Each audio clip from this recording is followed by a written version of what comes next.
She was a loving single mother, working hard to get her life back on course. She was always the one that just bring light to any dark place. She loved her children. I know that she wanted them back. She really started hustling and made great progress towards her goals. How'd it go tonight? Honey, does this answer your question? However, fate had other plans. He sees a woman face down in a pool of blood. He tried to check to see if she was alive, but he did not find a pulse. That type of wound will cause somebody to bleed out immediately and die. The crime scene leaves more questions than answers. Police see what could look like some drug paraphernalia. People said that they were arguing for 3 hours and screaming like crazy. It's stunning that no one reported hearing these gunshots after they went off. But her family won't rest until justice is served. The police grabbed me and tried to restrain me and stuff, and I was fighting with them and stuff. And when her killer is finally revealed, my homeboy had sent me an article, and I was like, holy. it's all hands on deck to apprehend him before he vanishes for good. You can see him just walking across the border into Mexico. There was a chance they'd never find him. I wanted him to rot.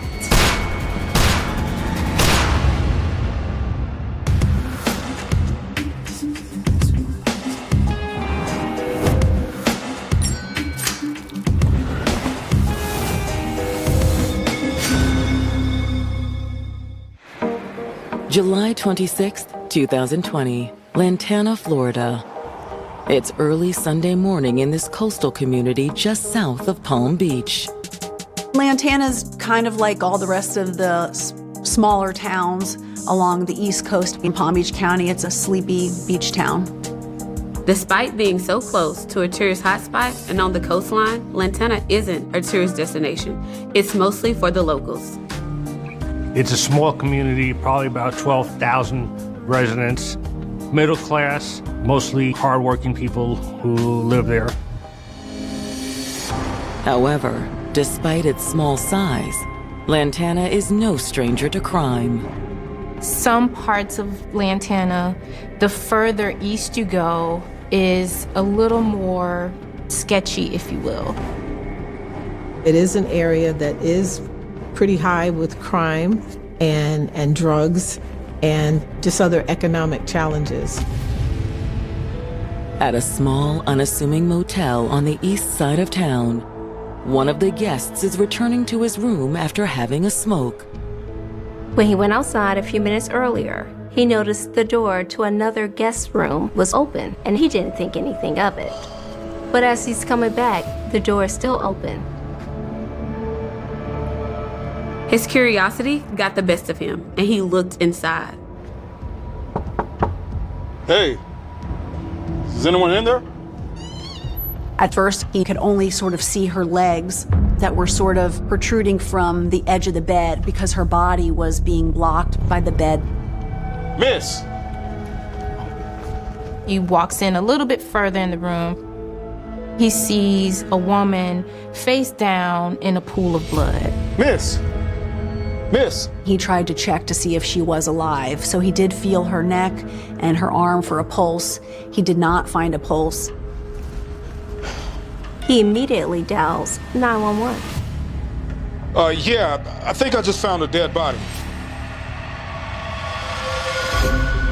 Within minutes, Lantana investigators are on the scene.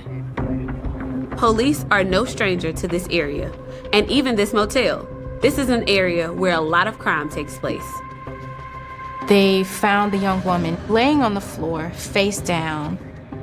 Her hands were found above her head. And usually when someone is in that position, it would appear that they're trying to protect themselves from something happening. So it could tell the story that this young lady probably knew what was going to happen to her. It looks like we're dealing with a gunshot wound. She was struck one time in the neck, a through and through wound, and that type of wound will cause somebody to bleed out immediately and die. Because of the way she's positioned, police believe that she was most likely crouched behind the bed in fear when the shot went through the mattress and hit her. But who is she? They find a wallet on the bed. When they open the wallet, they find the ID. The ID belongs to 29-year-old Denicia Seward.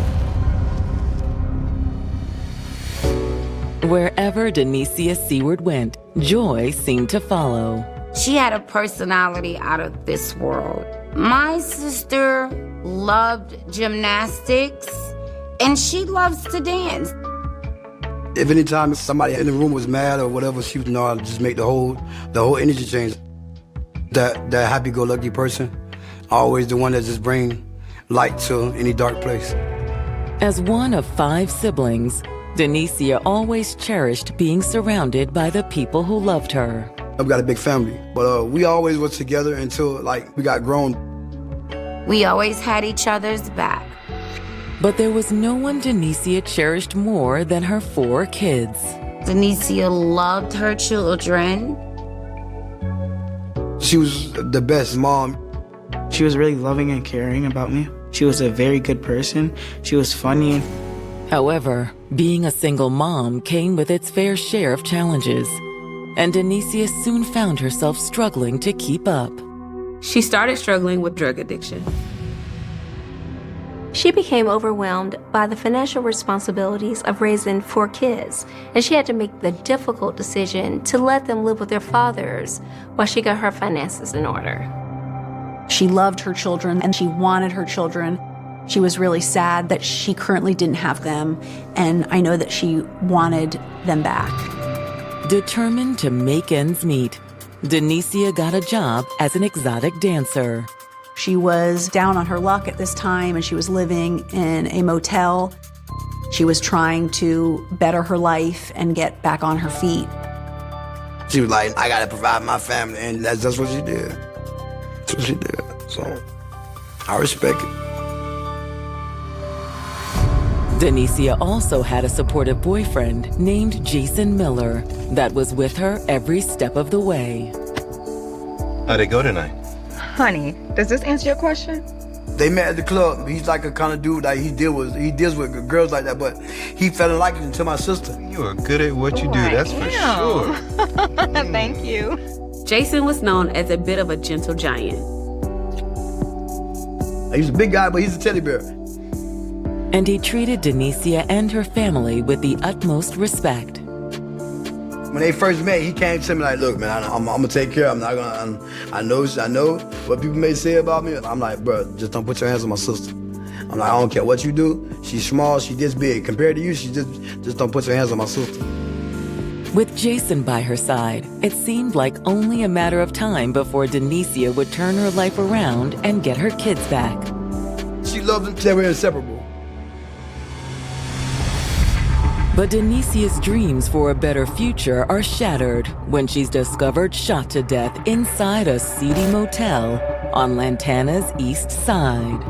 When the Lantana Police Department began the task of processing the scene, they found evidence throughout the room that there was obviously a party, there was alcohol, there were empty drink containers. They also see what could look like some drug paraphernalia. Detectives can't help but wonder, was Denicia's murder the result of a drug deal gone wrong? 29-year-old Denicia Seward was a single mother of 4 who had recently fallen on hard times. She loved all her kids and would do anything for them. She always came around when I needed her. She was really sad that she currently didn't have them, and she wanted them back. She decided she would do whatever it took to make that happen. So she really started hustling and made great progress towards her goals. And with her boyfriend, Jason Miller, by her side, things were looking up. She loved them, they were inseparable. I can't lie, like that was the most happiest I've ever seen her.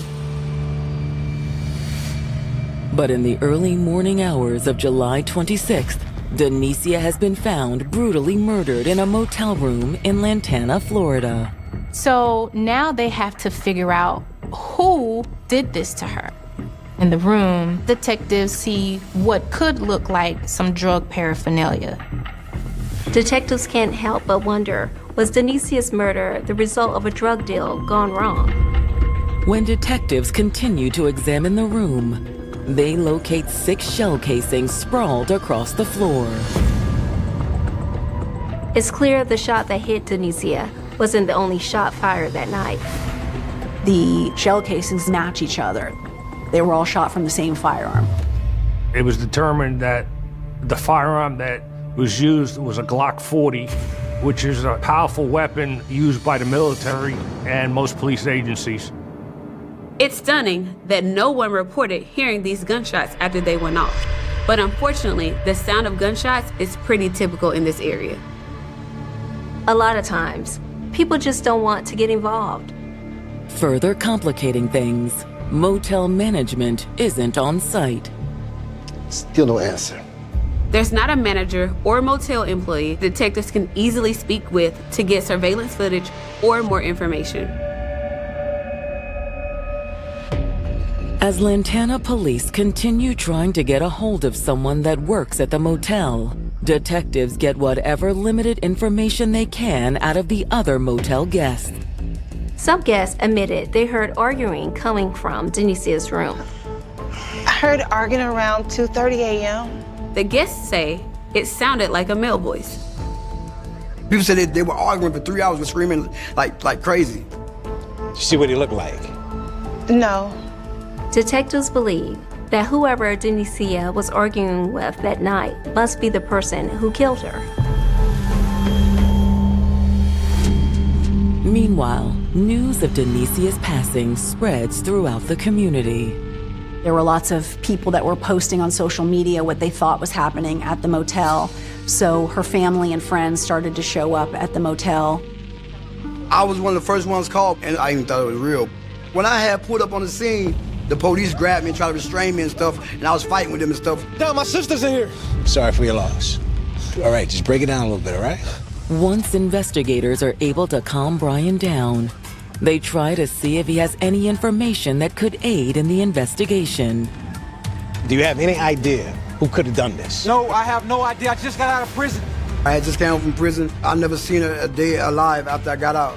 So no boyfriends or anything that we need to look into? No. Brian doesn't believe Denisia's boyfriend, Jason Miller, is capable of this. Denisia's relationship with her boyfriend Jason wasn't perfect, but no one could imagine him harming her. He was a heart, but they were just going through trying times right then. She would deal with other dudes just to try to make him feel some type of way. If Denisia was with another man the night she was killed, are police dealing with the love triangle here?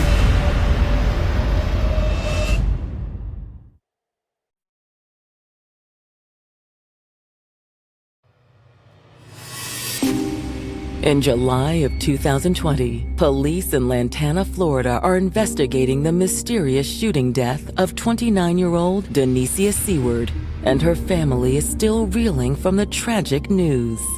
Numb. You're just numb. That's the only way I can explain it. I went numb. Denisia's loved ones have no idea who would do something like this to her. Denisia had been dating a man named Jason Miller at the time of her death, and their relationship had its ups and downs.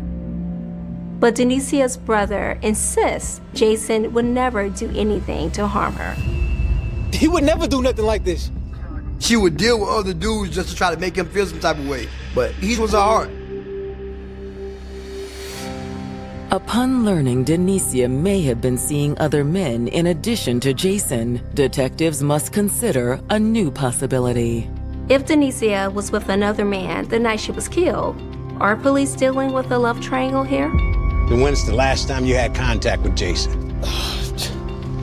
3 days ago. Jason actually called Denisia's brother looking for her 3 days earlier. He had asked me, can I find her? But she had called me like in the midst of the couple of hours, and she was like, oh, don't tell him where I'm at. Just then, the man himself arrives on the scene. I heard what happened. Jason seems just as devastated by Denisia's passing as her family members.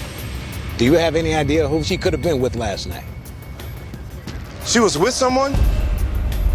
Detectives must explain to Jason what they've learned from the other motel guests, that Denicia was heard arguing with a male in her room the night before. I don't know who she was with. She definitely wasn't with me. Jason says he was working the night shift during that time. We had a number and name to your employer so that we can call and clear you. It's typical procedural things, okay? Sure. Jason is very cooperative, and he seems like he wants to do whatever he can to help with the investigation. Thanks, fellas. We're sorry for your loss. Thanks. But as detectives prepare to head back to the station to continue their investigation, they're stopped by another witness. Denicia's friend, Izzy, comes on the scene. She's extremely emotional because who would expect something like this to happen to their friend? Is it true? Is Denicia gone? Izzy tells investigators that she was actually with Denicia in her motel room last night. Cheers, man. So that night before Denicia's demise, you have Denicia, Izzy, and two other friends, and they are socializing in the room. They're doing what young people do. They're partying with each other. One of the guys was our friend Jamie, and the other guy was someone I never met. I think his name was Andre. Yo, D, give me another drink. Can you get it yourself? Izzy could suspect that there was some sort of tension between Andre and Denicia. Hey, sit still. Girl, he just in a mood. Anyway, you want a refill? Sure. But what about the drug paraphernalia found in the room? Izzy says they didn't do any drugs that night, but admits Denicia struggled with drug addiction. After a few hours of drinking, we were getting tired. So I asked Jamie to drive me home. Hey. What's going on? Can you take me home? Sure. Sometime fairly late or into the early morning hours, they both left together. The only person left in the room with Denicia was this guy that Izzy only knows as Andre. Later that day, detectives finally get their hands on the surveillance footage from the motel, and it confirms Izzy's account. Around 9:34 p.m., they can see Denicia and a man they believe to be Andre arriving at the motel. A few minutes later, Jamie shows up, and then Izzy arrives pretty soon after that. Just before 3 a.m., Izzy and Jamie leave together, just like she described to the investigators. There's no more activity until 3:35 a.m. when detectives can see Andre leaving the motel. When Andre leaves, the door to the motel room is left ajar. And no one else enters the motel room until 7:30 a.m. the following morning, when the other motel guest discovers Denicia's body. For detectives, this can only mean one thing. This Andre guy is their killer.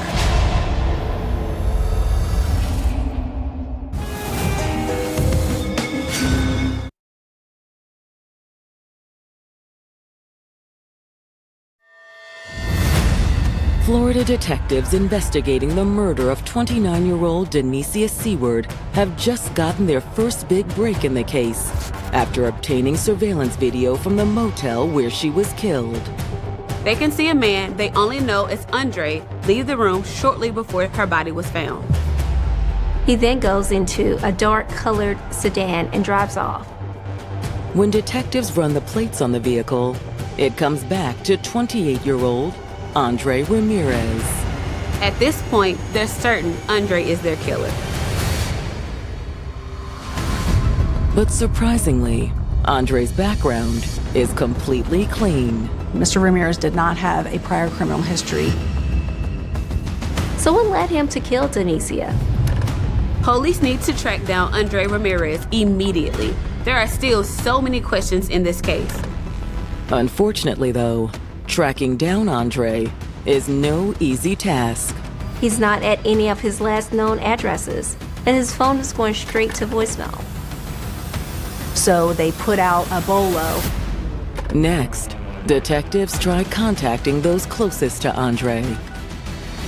The police reach out to his father because they know that if you're on the run, you usually need somebody's help in order to help you financially, or just usually you keep in touch with your family.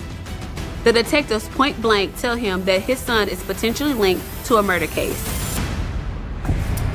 While Andre's father is shocked by the news, he responds with complete cooperation. However, his father had said that he didn't know where his son was, and he hadn't spoken with him since the homicide happened. But he did tell investigators that if he heard from his son, he would call them ASAP. With still no leads on Andre's whereabouts, detectives sit down with another friend of Denicia's, Jamie Baker. Thanks for coming in to talk with us, Jamie. Of course. Jamie was also there the night Denicia was killed. And he knows more about Denicia's relationship with Andre Ramirez than Izzy does. We go way back. He actually went to middle school with both of them, so they sort of grew up together. Jamie says that Denicia and Andre had recently rekindled a friendship, but soon that friendship became something more. They were kind of on and off again, and there was no indication that they were in any sort of committed or serious relationship with one another. Denicia's true commitment was to Jason. So Izzy mentioned that Andre seemed to be upset that night you all were hanging out. Do you have any idea what he was upset about? Was he jealous of Jason? Nah. I don't even think he knew about Jason. He suggests one of the problems in the relationship might have been Andre's issues with Denicia's job as an exotic dancer. He tells the detectives that Andre confided in him about his issues and concerns with Denicia. Andre started to get a little insecure because she was a very beautiful woman and because of her profession. So there was room for jealousy, there was room for mistrust.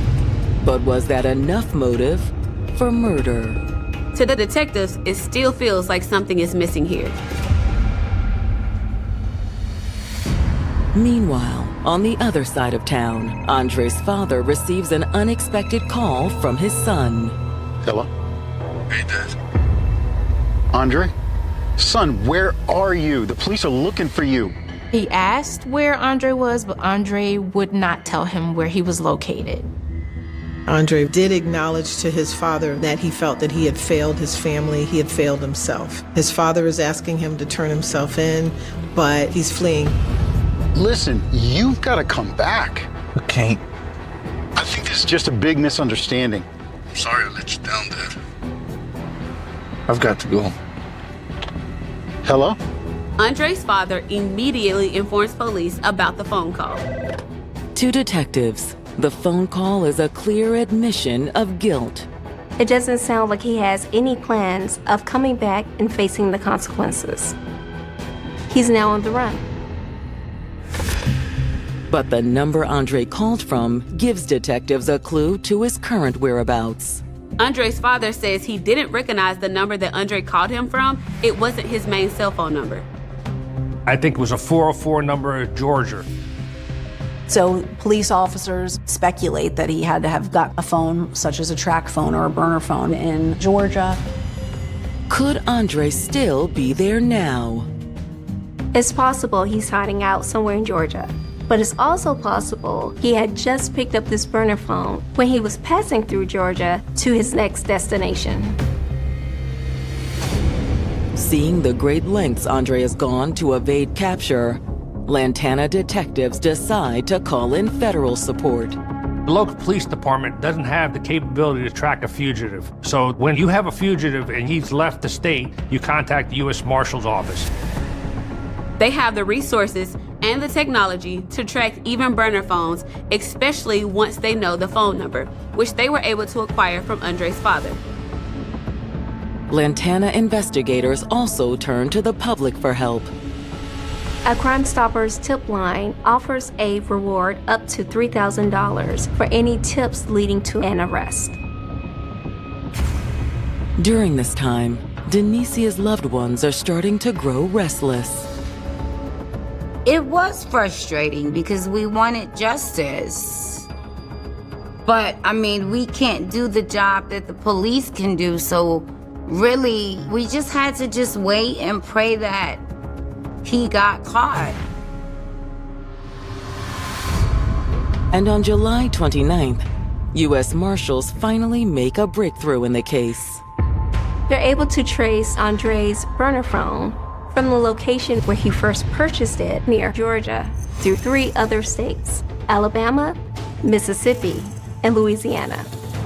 Now, the phone is pinging almost 1,500 miles away in Texas. Investigators are able to continue following Andre through Texas, where he finally stops in the city of Laredo. U.S. Marshals actually notified authorities in Laredo, letting them know that Andre's phone was pinging in the area. But there's one big problem. Laredo is a stone's throw from the border. And surveillance footage confirms investigators' worst fears.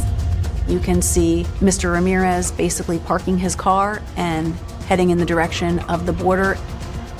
Andre has fled to Mexico.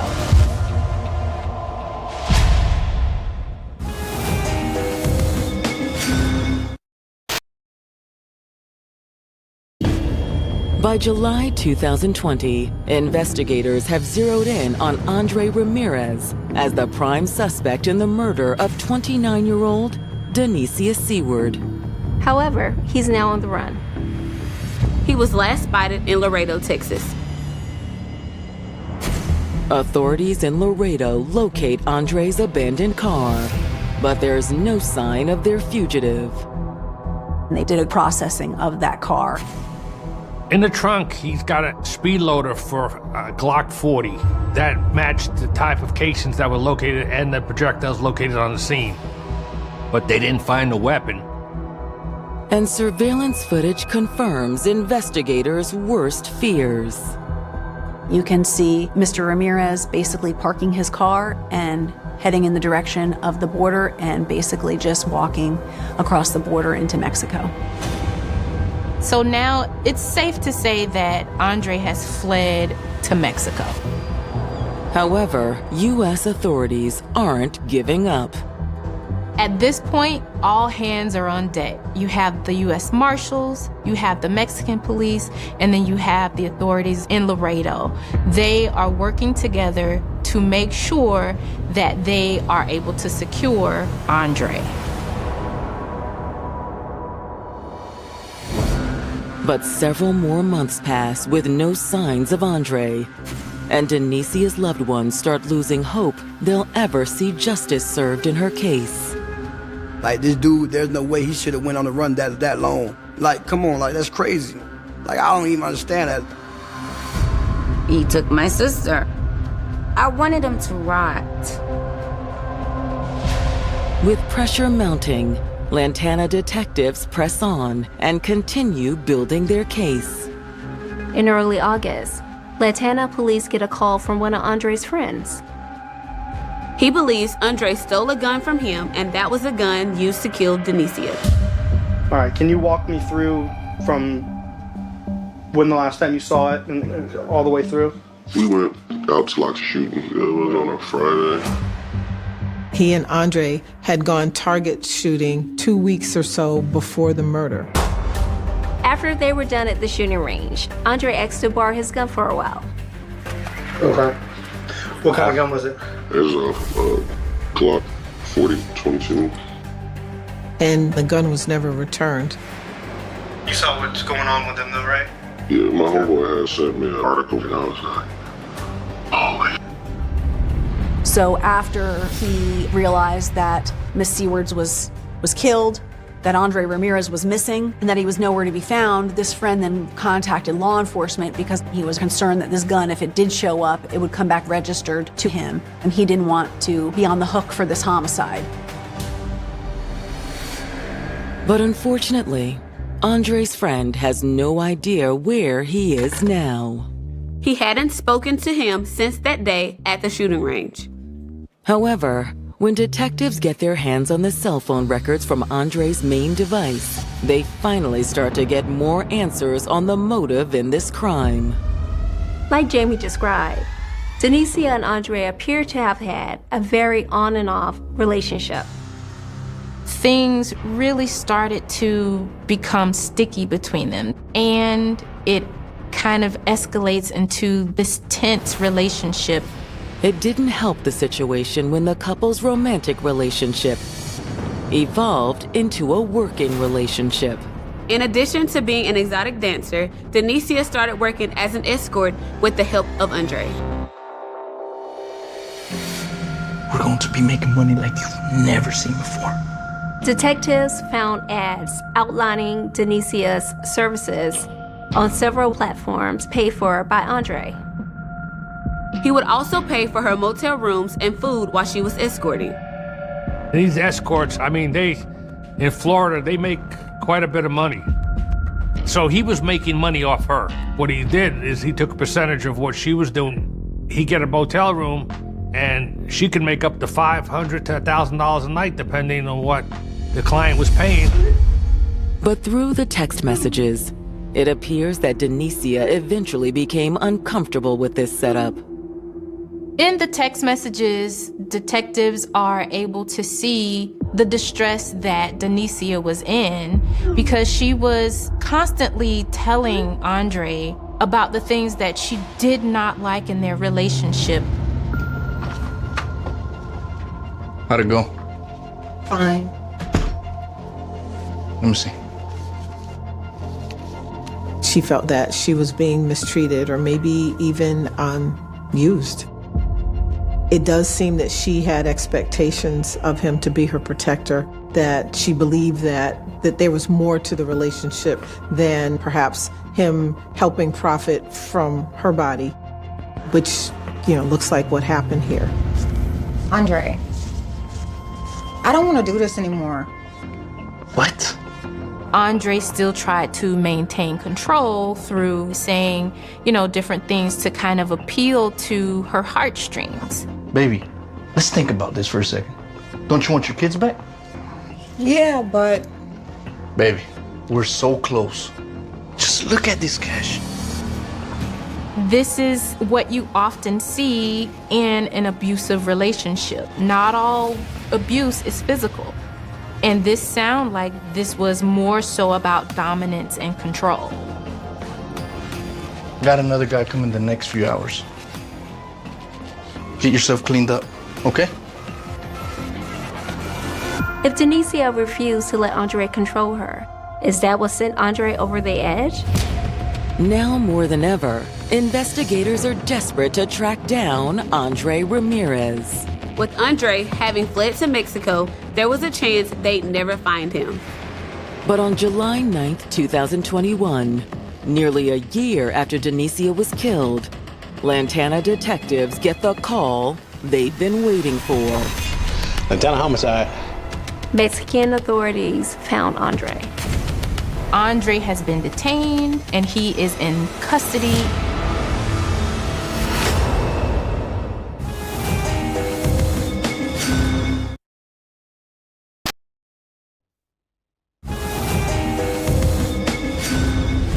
"29-year-old Andre Ramirez, wanted for the murder of Denicia Seward, crossed the Mexican border in a bid to evade capture. For nearly a year, Andre had been successful in his escape. But on July 9th, 2021, Andre's escape comes to an end. Lantana homicide. After months of dedicated police work, the U.S. Marshals finally developed a lead on Andre's location and coordinated with Mexican authorities to apprehend him. Andre has been detained and he is in custody. After Andre is extradited back to Florida, Lantana detectives finally get to sit down with the man that's been consuming their investigation for the past year. So nice to finally meet you. You've been a busy guy. But if detectives were hoping to get a confession out of Andre, they're out of luck. It's time for you to come clean and tell us what happened. I have nothing to tell you. I want an attorney. Immediately, he lawyers up. Are you sure, Andre? This is your last chance to tell us your side. I'm sure. But even without a confession, investigators are able to formulate a theory as to what happened on the night of July 25th. Based on the statements from Izzy and Jamie, it's clear that there was some tension between Andre and Denicia that night. Hey, what's this deal? Girl, he just in a mood. Investigators believe that tension had been building between Andre and Denicia because she didn't want to keep escorting. She was ready to quit. But Andre was making a lot of money off of her, and he wanted to keep making that money. Just before 3 a.m., Izzy and Jamie went home, leaving Denicia and Andre alone in the motel room. One can only speculate what may have gone down in the room once everyone left. But one thing is clear. The couple got into an argument that ensued for hours.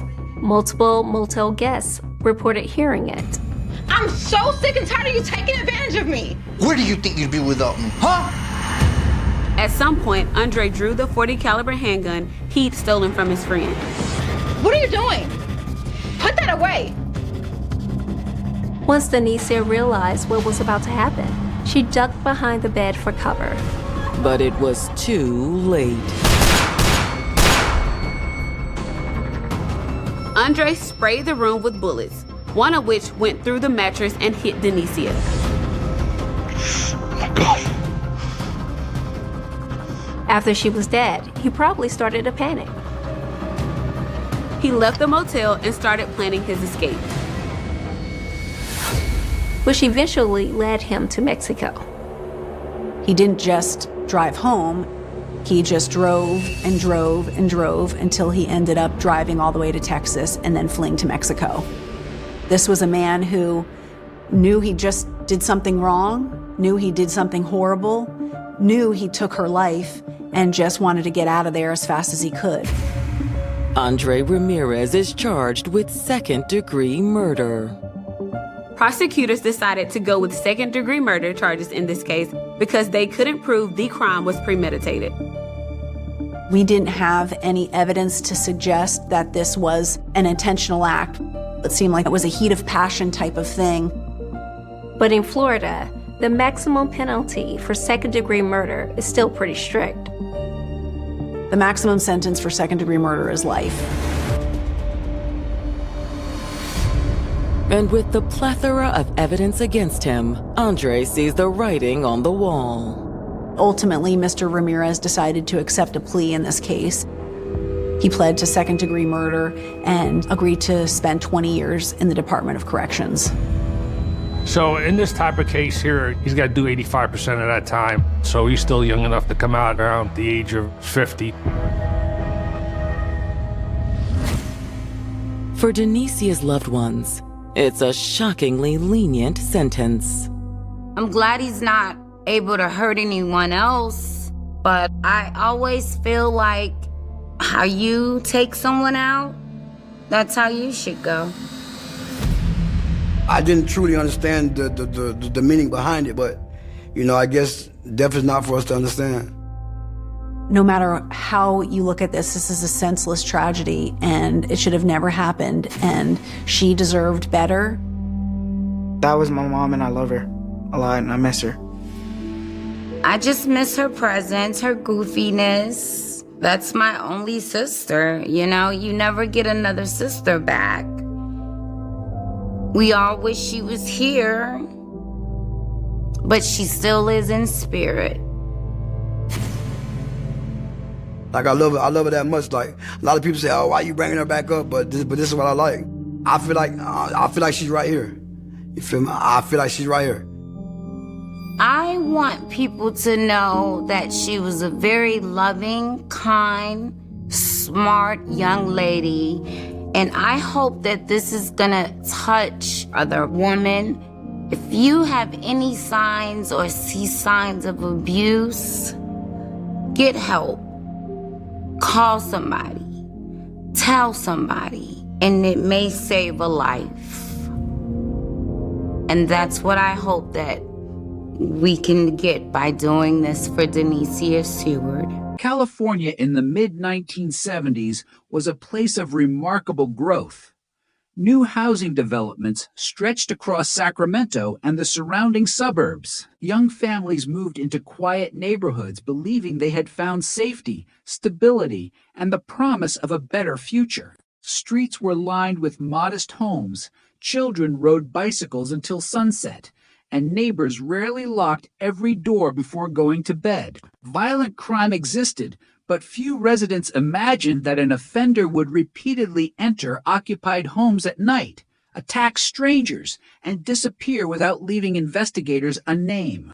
In June 1976, law enforcement in Sacramento County began investigating a series of nighttime residential burglaries that initially appeared unrelated. The offender entered homes while occupants slept, stealing small personal items rather than objects of significant monetary value. Detectives observed that the burglar often demonstrated familiarity with the neighborhoods and appeared comfortable moving through residential areas after dark. Although the crimes were concerning, they did not initially suggest the pattern of violence that would soon emerge. Only weeks later, the nature of the investigation changed dramatically. Reports of sexual assaults committed by an unknown intruder began reaching investigators. The offender typically entered homes during the night after selecting residences in suburban neighborhoods. In several documented attacks, he surprised victims while they slept, threatened them with a weapon, and exercised prolonged control over the scene before escaping. Detectives recognized similarities among the offenses and concluded that a single individual was likely responsible. The unknown offender demonstrated planning and caution. He frequently approached homes under cover of darkness, selected points of entry that reduced the likelihood of detection, and appeared familiar with neighborhood layouts. Investigators believed he often studied areas before committing offenses, although determining precisely how he selected victims proved difficult. The attacks created widespread fear throughout Sacramento County because they occurred in ordinary neighborhoods where residents had previously felt secure. Law enforcement agencies responded by forming specialized investigative teams. Detectives collected physical evidence from each crime scene, photographed entry points, documented the condition of the residences, and interviewed victims in an effort to identify recurring patterns. Although forensic science in the mid-1970s lacked the DNA technologies available today, investigators carefully preserved fingerprints, show impressions, trace evidence, and biological material whenever possible. The offender's behavior presented unusual investigative challenges.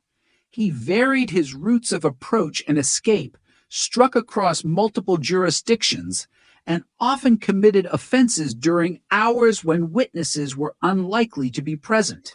Patrol operations increased throughout affected communities, and officers responded rapidly to reports of suspicious activity, yet the offender consistently avoided capture. As additional attacks occurred, investigators began comparing case files more systematically.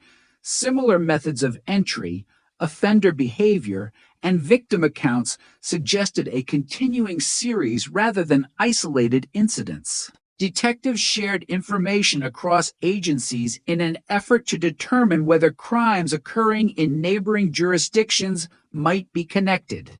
Public concern grew rapidly. Newspapers reported on the attacks while encouraging residents to remain alert. Community meetings were organized so that law enforcement officials could provide crime prevention information and answer questions from anxious residents. Families installed stronger locks, exterior lighting, and neighborhood watch programs became more common. Despite these precautions, uncertainty persisted because investigators could not predict where the offender would strike next. Victims provided investigators with valuable descriptions of the offender's conduct during the attacks, but identifying an unknown individual from these accounts alone proved extremely difficult. Investigators developed numerous leads, interviewed persons of interest, and examined individuals whose criminal histories or circumstances warranted further inquiry. Many tips appeared promising initially, but were eliminated through continued investigation. The offender became known by the name East Area Rapist, a title reflecting the geographic concentration of many early attacks in the eastern Sacramento area. As the investigation expanded, however, detectives remained cautious about drawing conclusions regarding the offender's identity, occupation, or motives without supporting evidence. Crime laboratories examined every available item recovered from the scenes. Although forensic capabilities were limited compared with modern standards, investigators understood that preserving evidence was essential. Biological evidence in particular was retained whenever possible because emerging scientific techniques suggested that future laboratory developments might eventually provide additional investigative opportunities. The investigation also highlighted the importance of cooperation between agencies. Because crimes occurred across jurisdictional boundaries, detectives increasingly recognized that information sharing would be critical. Meetings were held to compare evidence, discuss offender behavior, and coordinate investigative strategies. These collaborative efforts represented an important step in understanding the broader pattern of offenses. Despite extensive investigative activity, the offender continued to evade law enforcement. Patrol saturation, public awareness campaigns, neighborhood vigilance, and repeated investigative reviews failed to produce an arrest. The unknown assailant appeared capable of adapting his methods while maintaining a pattern that suggested deliberate planning. Looking back, investigators have emphasized that many of the procedures implemented during these early years, including meticulous evidence collection, comprehensive documentation, and long-term evidence preservation, proved invaluable decades later. Although the technology necessary to identify the offender did not yet exist, the careful work performed during the original investigations ensured that critical evidence would remain available for future scientific examination. The opening phase of what would later become known as the Golden State Killer investigation established the central challenge that would define the case for decades. Law enforcement knew a dangerous serial offender was operating across California. They documented recurring patterns, collected physical evidence, and devoted substantial resources to identifying him. Yet, despite these efforts, the offender remained unidentified, leaving investigators with an expanding series of linked crimes and a growing determination to understand who was responsible. Long before investigators connected a series of sexual assaults in the Sacramento area, detectives in California's Central Valley had been investigating an unusually persistent burglar. Between 1974 and 1975, the city of Visalia experienced a large number of residential break-ins attributed to an unknown offender who became known as the Visalia Ransacker. The burglar frequently entered occupied homes, stole seemingly random personal items, and demonstrated an apparent willingness to spend considerable time inside residences. Although investigators recognized the unusual nature of the crimes, they did not initially know whether the offender would later be linked to other violent offenses. The Visalia Police Department devoted substantial resources to the investigation. Detectives documented each burglary in detail, recording methods of entry, property taken, and the layout of affected neighborhoods. Crime scene technicians photographed evidence, collected fingerprints where possible, and searched for trace evidence that might identify the offender. At the time, forensic DNA analysis was not available as an investigative tool, making traditional detective work the primary method for pursuing leads. Investigators observed recurring patterns. The offender often targeted residential neighborhoods, appeared familiar with local streets, and sometimes stole inexpensive or highly personal items rather than valuables of significant financial worth. These choices complicated the investigation because they suggested motives that differed from those of many conventional property crimes. Residents became increasingly concerned as the number of burglaries grew.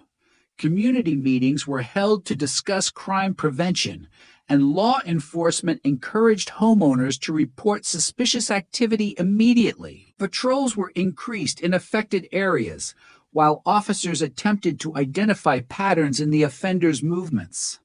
During the investigation, officers received numerous tips from members of the public. Witnesses reported unfamiliar vehicles, suspicious individuals, and unusual nighttime activity. Detectives carefully evaluated these reports, comparing them with known timelines and crime locations. Many leads proved unrelated, but each was documented as part of the expanding investigation. The investigation intensified after confrontations occurred between the suspected offender and responding officers. These incidents demonstrated that the unknown individual was willing to take significant risks to avoid capture. As a result, law enforcement agencies increased surveillance efforts and expanded coordination among investigators. Years later, investigators reviewing historical evidence considered whether the Visalia burglaries might be connected to the later East Area rapist offenses and, ultimately, to the crimes attributed to the Golden State Killer. This assessment drew upon multiple factors, including similarities in offender behavior, geographic movement, and subsequent forensic evidence. Modern investigative findings have led law enforcement to conclude that the Visalia ransacker crimes are attributable to Joseph James DiAngelo, although those connections were not understood during the original investigations. The Visalia investigation illustrates the challenges faced by detectives before the widespread use of modern forensic science. Investigators relied on witness interviews, physical evidence, patrol activity, and careful comparison of crime reports. Although these methods established important investigative foundations, they were insufficient to identify the offender at the time. The preservation of investigative records from the Visalia burglaries later became valuable when law enforcement agencies revisited historical cases. Crime reports, photographs, evidence logs, and witness statements allowed investigators to compare older incidents with crimes committed elsewhere in California. Maintaining comprehensive documentation across many years proved essential in reconstructing the offender's criminal history. The Visalia ransacker investigation also demonstrated the importance of interagency cooperation. At the time the burglaries occurred, local investigators had no definitive reason to believe they were examining the early crimes of an offender who would later become associated with a statewide series of violent offenses. Only after decades of additional investigation, improved forensic science, and broader information sharing did those historical connections become clearer. Today, the Visalia burglaries are widely regarded by investigators and criminal justice researchers as a significant early chapter in the broader Golden State Killer investigation. They underscore how seemingly isolated property crimes can later assume greater investigative significance when viewed alongside evidence developed through subsequent investigations. The case remains an important example of the value of preserving evidence, maintaining detailed investigative records, and periodically reassessing historical cases as forensic technology evolves. Those principles, established during investigations in the mid-1970s, ultimately contributed to a much broader understanding of one of California's most significant serial crime investigations. By late 1976, investigators in Sacramento County recognized they were no longer dealing with isolated crimes. The pattern had become unmistakable. Multiple nighttime home invasions shared consistent characteristics, and detectives concluded that a single offender was likely responsible. As additional attacks occurred, the investigation expanded from a local inquiry into one of California's largest serial crime investigations. The offender's method of operation displayed a high degree of consistency while also adapting over time.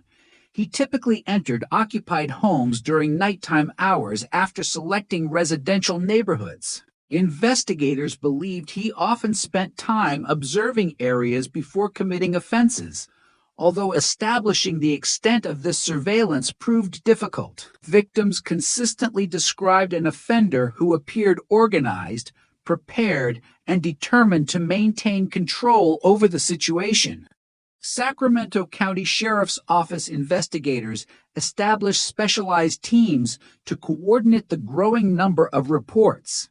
Detectives compared crime scene documentation, interviewed victims, reviewed patrol activity, and examined physical evidence recovered from each location. Because the crimes shared common characteristics, investigators centralized information to identify recurring patterns that individual case files might not reveal.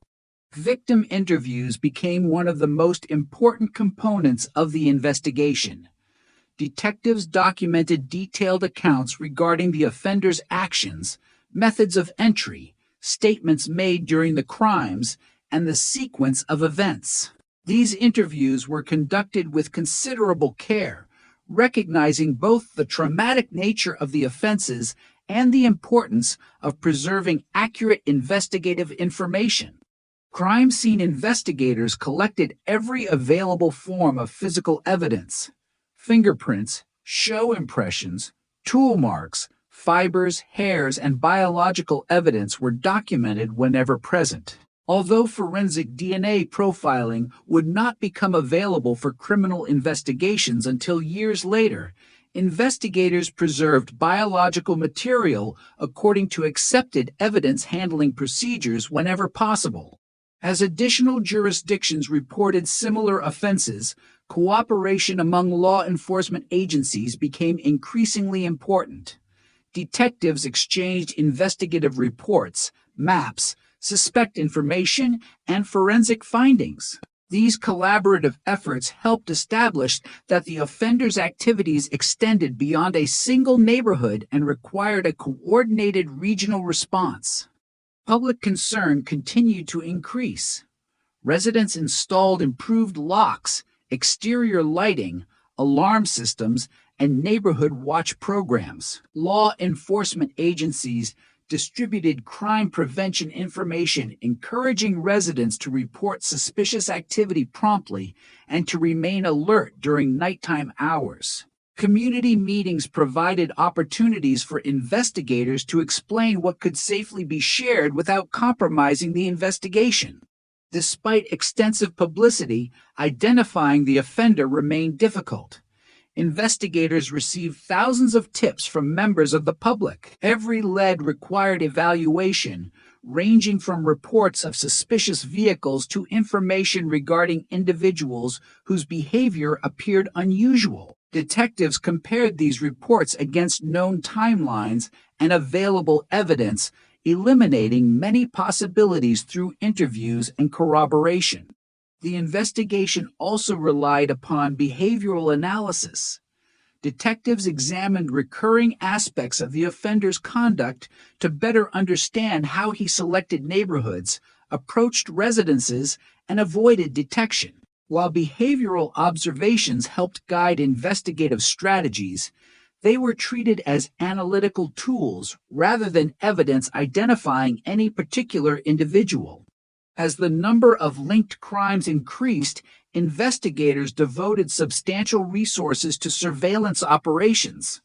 Officers conducted nighttime patrols in affected neighborhoods, responded rapidly to reports of suspicious activity, and attempted to identify patterns that might predict future offenses. Although these operations occasionally generated promising investigative leads, the offender consistently avoided apprehension.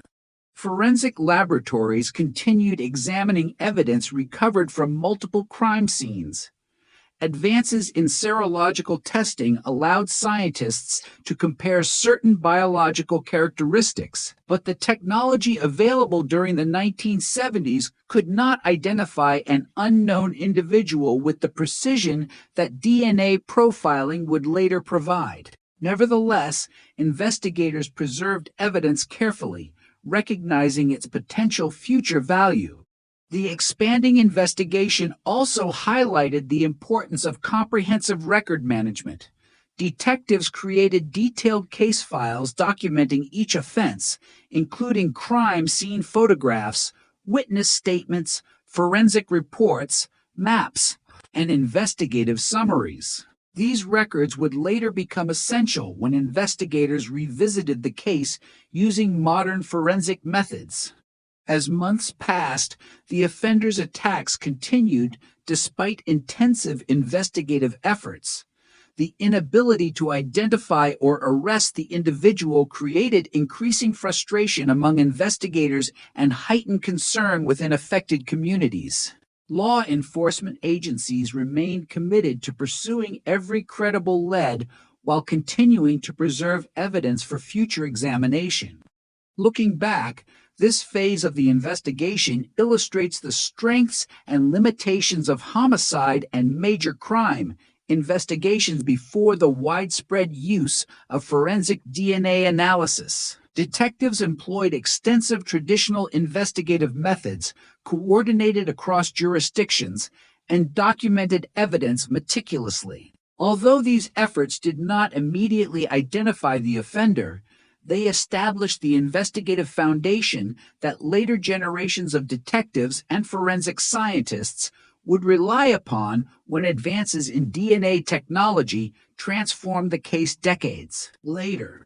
As investigators worked to identify the offender responsible for the East Area Rapist attacks, another troubling development emerged. Beginning in the late 1970s, a series of homicides in Southern California displayed similarities that would later draw the attention of detectives reviewing unsolved violent crimes across multiple jurisdictions. At the time, however, these investigations were handled independently by local law enforcement agencies, and no definitive statewide connection had yet been established. The murders occurred in different communities and were investigated by separate police departments and sheriff's offices. Detectives focused on the evidence available within their own jurisdictions, documenting crime scenes, interviewing witnesses, and collecting physical evidence according to the forensic standards of the period. Without modern information sharing systems, comparing cases across hundreds of miles presented significant logistical challenges. Crime scene investigators processed each location methodically. They photographed evidence, documented points of entry and exit, recovered trace materials where possible, and preserved biological evidence for laboratory examination. Although DNA profiling was not yet available, experienced investigators recognized that biological evidence could become valuable as forensic science progressed, and therefore maintained careful evidence retention procedures. As additional homicides occurred, investigators began comparing offender behavior across cases. Similarities in methods of entry, victim selection, and aspects of offender conduct prompted discussions about whether a single offender might be responsible. These comparisons formed part of a broader analytical process rather than serving as definitive proof that the crimes were connected. The offender's apparent ability to avoid detection complicated every investigation. In many cases, there were no eyewitnesses capable of identifying the individual. Detectives instead relied on physical evidence, neighborhood canvases, timelines, and witness observations of suspicious activity before or after the crimes. Patrol officers interviewed residents, searched for unusual vehicles, and documented information that might later acquire greater significance. Media coverage increased as the number of serious offenses grew. Newspapers and television stations reported on the investigations, while law enforcement agencies released limited information to encourage public assistance without compromising investigative integrity. Detectives balanced the need for community cooperation against the importance of preserving details known only to investigators and the offender. The absence of immediate forensic identification tools meant investigators depended heavily on traditional police work. Persons of interest were interviewed, alibis were examined, criminal histories reviewed, and available physical evidence compared with known suspects where appropriate. Many investigative leads ultimately proved unrelated, but each required careful evaluation before being eliminated. During the late 1970s and early 1980s, communication among California law enforcement agencies gradually improved. Detectives responsible for major violent crime investigations increasingly exchanged reports, forensic findings, and investigative observations. These collaborative efforts laid the groundwork for later assessments that considered whether offenses previously investigated separately might actually be linked. Forensic laboratories also continued advancing their analytical capabilities. While DNA identification remained unavailable, improvements in evidence examination, photography, microscopy, and laboratory documentation strengthened the quality of preserved investigative material. Agencies increasingly recognized that properly maintained evidence could remain valuable even if current technology could not fully exploit it. Years later, when investigators revisited these historical cases using modern forensic methods, the importance of those early investigative decisions became apparent. Detailed reports, preserved biological evidence, photographs, and carefully maintained chain of custody records allowed forensic scientists to re-examine material collected decades earlier. Without those records and preservation efforts, many later comparisons would have been impossible. The eventual understanding that multiple crime series were connected did not arise from a single discovery. Rather, it developed through years of investigative review, interagency cooperation, forensic analysis, and the gradual accumulation of evidence. This process illustrates how complex serial investigations often evolve over time, particularly when crimes occur across multiple jurisdictions. Today, criminal justice researchers frequently cite this phase of the investigation as an example of the importance of regional cooperation in major crime investigations. The case demonstrated that offenders operating across jurisdictional boundaries may not be fully understood until investigators compare evidence collectively rather than examining each offense in isolation. This stage of the investigation also reinforced a principle that remains central to modern policing: preserving evidence and maintaining comprehensive investigative records are investments in the future. Scientific capabilities continue to evolve, and evidence collected during one generation of forensic practice may become significantly more informative under the next. The careful work performed during these investigations ultimately ensured that future investigators would inherit a strong evidentiary foundation for re-examining one of California's most significant serial crime cases.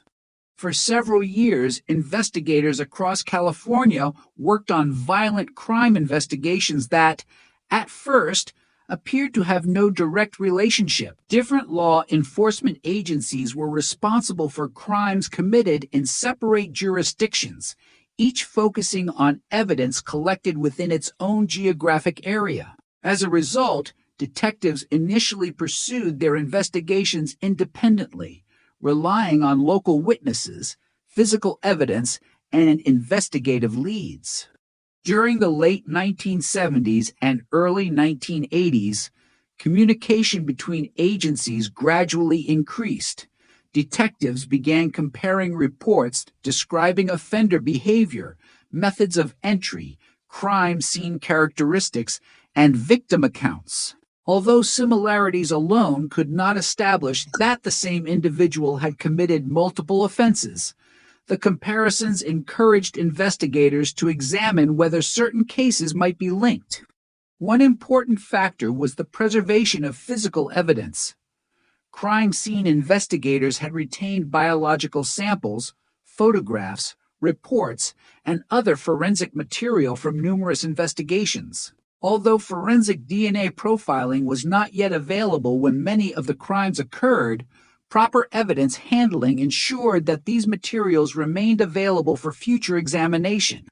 As forensic science advanced during the 1980s and 1990s, laboratories gained the ability to compare DNA profiles developed from biological evidence recovered at different crime scenes. These analyses allowed investigators to determine whether offenses that had once been investigated separately were connected through the same unknown individual. The DNA comparisons established that multiple crimes committed in different regions of California were linked to a single offender. This finding significantly changed the direction of the investigation. Rather than several unrelated investigations, law enforcement agencies now recognized they were pursuing one individual responsible for offenses committed across multiple jurisdictions over an extended period. The confirmation also highlighted the importance of interagency cooperation. Detectives from different counties shared investigative files, laboratory results, witness information, and historical records. This collaboration enabled investigators to reconstruct a broader timeline of the offender's criminal activity than any individual agency could have developed independently. The process required extensive review of historical records. Detectives examined thousands of pages of reports, maps, witness interviews, forensic analyses, and evidence inventories compiled over many years. Investigators sought to identify recurring patterns while ensuring that conclusions remained supported by documented evidence rather than assumptions. Public awareness also evolved during this period. Media organizations increasingly reported that investigators believed the crimes were connected, bringing renewed attention to cases that had remained unresolved for many years. Families of victims, investigators, and community members hoped that advances in forensic science would eventually identify the unknown offender. Despite the significant breakthrough linking the crimes, investigators still did not know the offender's identity. DNA confirmed that the same person was responsible for multiple offenses, but no corresponding profile existed in available law enforcement databases. The investigation therefore entered a new phase. Investigators knew they were searching for one individual, yet they still lacked a name. The absence of a database match illustrated an important limitation of forensic investigations during that period. DNA evidence can identify an individual only if an appropriate comparison sample exists. Without such a sample, investigators may know that crimes are connected while remaining unable to identify the offender directly. As a result, detectives continued relying on traditional investigative methods alongside forensic analysis. They reviewed historical suspects, reassessed witness statements, examined employment records where appropriate, and revisited investigative theories developed during earlier stages of the case. Each new technological advance prompted another review of the available evidence. The investigation also influenced future law enforcement practices. Agencies increasingly recognized the importance of sharing information across jurisdictions, preserving evidence for long periods, and conducting periodic reviews of unsolved violent crimes. These practices became increasingly common as cold case units expanded throughout the United States. Looking back, the effort to connect the California cases demonstrated that solving long-term investigations often depends on combining traditional detective work with evolving forensic science. The identification of a common offender did not result from a single discovery. Instead, it emerged through decades of careful evidence preservation, scientific advancement, and cooperation among numerous investigators and forensic specialists.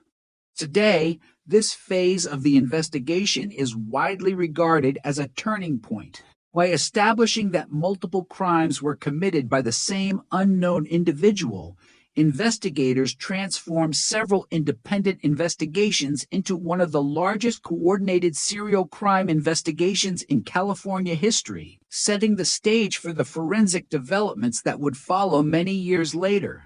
By the mid-1980s, investigators had amassed thousands of pages of reports, hundreds of interviews, and an extensive collection of physical evidence. Yet, despite years of investigative work, the offender remained unidentified. The crimes had occurred across multiple California jurisdictions, involving numerous law enforcement agencies, each contributing information to what had become one of the state's most complex serial crime investigations. As active offenses attributed to the offender ceased, the nature of the investigation changed. Rather than responding to new crime scenes, detectives shifted their focus toward preserving evidence, organizing investigative records, and periodically reviewing unresolved leads. The investigation entered what law enforcement commonly refers to as a cold case-an, open investigation in which immediate investigative avenues have been exhausted, but which remains subject to future review. Cold cases present unique challenges. Witness memories become less reliable over time, physical locations change, and investigators retire or transfer to other assignments. Maintaining continuity therefore depends heavily upon detailed documentation. In the Golden State Killer investigation, agencies preserved crime scene photographs, laboratory reports, interview summaries, evidence inventories, and investigative notes so that future detectives could understand the work completed by earlier investigators. During this period, forensic science continued to evolve. In the late 1980s and throughout the 1990s, DNA profiling became an increasingly important investigative tool. Laboratories revisited biological evidence preserved from older cases, developing genetic profiles that had not been possible when many of the crimes originally occurred. Investigators submitted available DNA profiles for comparison through the Combined DNA Index System, CODIS, the national law enforcement database used to compare qualifying forensic DNA profiles with DNA collected under applicable laws. Detectives hoped the unknown offender would eventually appear in the database through an unrelated criminal investigation. Year after year, however, no qualifying match was identified. Although disappointing, the absence of a database match did not diminish the significance of the forensic evidence. Investigators recognized that the offender's DNA might simply not exist within CODIS. A person without a qualifying conviction or legally collected DNA sample would not appear in the system, regardless of the strength of the crime scene evidence. The investigation therefore continued through periodic review rather than continuous field activity. Detectives reassessed historical suspects, examined newly received tips, and compared the case with advances in forensic methodology. Each technological improvement prompted another evaluation of whether preserved evidence could provide additional information. Interagency cooperation became increasingly important during these reviews. Agencies responsible for crimes committed decades earlier continued sharing records, laboratory findings, and investigative analyses. Advances in digital record management also improved investigators' ability to search historical files, compare case information, and identify previously overlooked connections. Public interest in the case never disappeared entirely.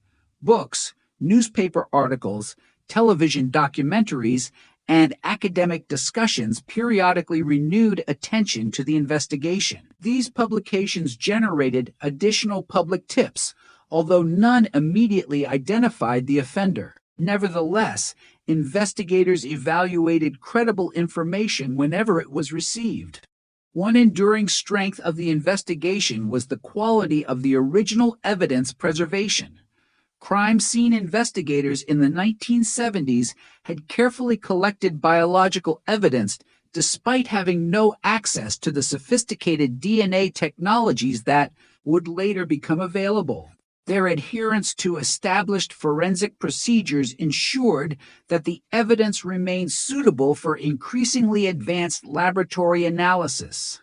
By the early 21st century, cold case units throughout the United States were achieving success through improved forensic science. Historical homicide investigations that had remained unsolved for decades were being reopened as laboratories developed more sensitive DNA testing methods.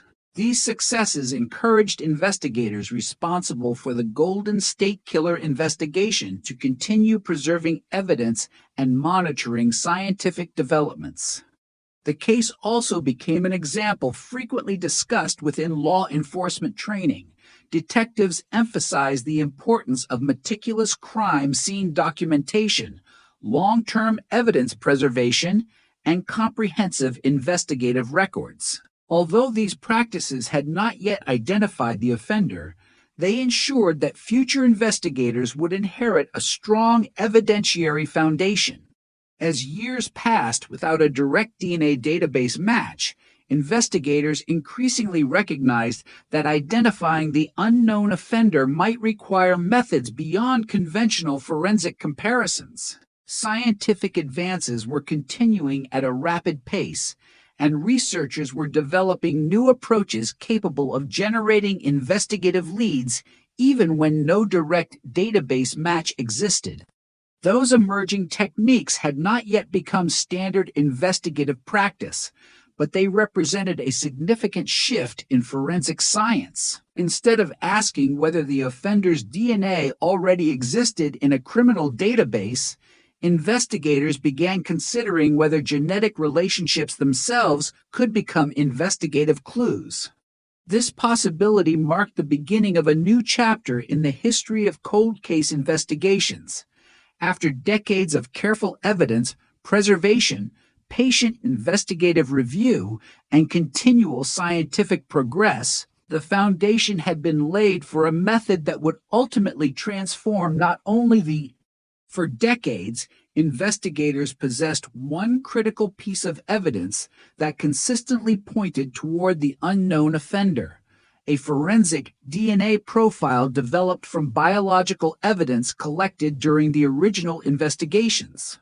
Although the profile established that many of the crimes were committed by the same individual, traditional law enforcement databases did not identify the source. By the 2010s, investigators began exploring a new forensic methodology that had recently shown promise in several historical investigations: investigative genetic genealogy. Unlike conventional forensic DNA database searches, investigative genetic genealogy does not seek a direct match with a convicted offender. Instead, forensic specialists compare crime scene DNA with profiles voluntarily submitted by individuals to genealogy databases that permit law enforcement use under specific policies and legal conditions. The purpose is to identify biological relatives of the unknown individual and use genealogical research to generate investigative leads. Before investigators could pursue this approach, forensic scientists first evaluated the biological evidence preserved from the original crime scenes. The evidence had to be of sufficient quality to generate the type of genetic profile required for genealogical comparison. Because investigators in the 1970s had carefully collected and preserved biological material, laboratories were able to produce the necessary genetic data despite the passage of many decades. Specialized forensic laboratories then analyzed the genetic information and identified distant biological relatives of the unknown offender within participating genealogy databases. These results did not identify a suspect directly. Instead, they provided starting points for extensive genealogical research conducted by trained specialists. Genealogists examined historical records, including birth certificates, marriage records, census information, obituaries, newspaper archives, military records, and other public documents to construct family trees extending across multiple generations. By comparing genetic relationships with known facts about the investigation, including geography, age, sex, and opportunity, investigators gradually narrowed the number of possible individuals. This process required close collaboration between genealogists and detectives. While genealogists reconstructed family relationships, investigators independently verified historical information, reviewed employment histories where appropriate, compared residential locations, and evaluated whether individuals identified through genealogical analysis could reasonably be associated with the known timeline of the crimes. Eventually, the investigation focused on Joseph James D'Angelo, a former police officer who had previously lived in areas relevant to portions of the investigation. Importantly, genealogical analysis alone was not considered sufficient evidence for identification. Consistent with established investigative procedures, detectives sought independent forensic confirmation before reaching any conclusions. Investigators conducted surveillance to obtain a legally collectible discarded DNA sample associated with D'Angelo. Law enforcement commonly uses abandoned items, such as objects voluntarily discarded in public to obtain biological material, provided the collection complies with applicable legal standards. The recovered DNA sample was submitted to a forensic laboratory for comparison with the DNA profile developed from the original crime scene evidence. According to investigators, the comparison established that the DNA obtained from D'Angelo matched the forensic profile associated with the Golden State Killer crimes. This laboratory confirmation provided the scientific basis for the next stage of the investigation. On April 24, 2018, law enforcement officers arrested Joseph James D'Angelo at his residence in Citrus Heights, California. The arrest represented the culmination of more than 4 decades of investigative work involving numerous law enforcement agencies, forensic laboratories, prosecutors, genealogists, and crime scene specialists. The announcement received international attention. For many investigators, the arrest demonstrated the extraordinary long-term value of preserving biological evidence. Material collected in the 1970s, long before DNA profiling existed as an investigative tool, ultimately became the foundation for identifying a suspect through technologies that had not yet been imagined when the crimes occurred. The investigation also became a landmark example of investigative genetic genealogy's potential.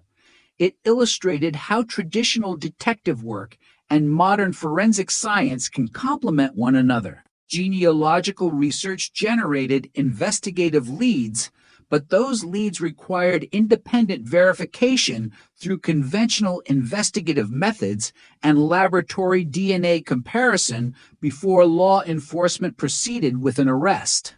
Following the arrest, agencies across the United States began evaluating other unsolved violent crimes for potential genealogical investigation.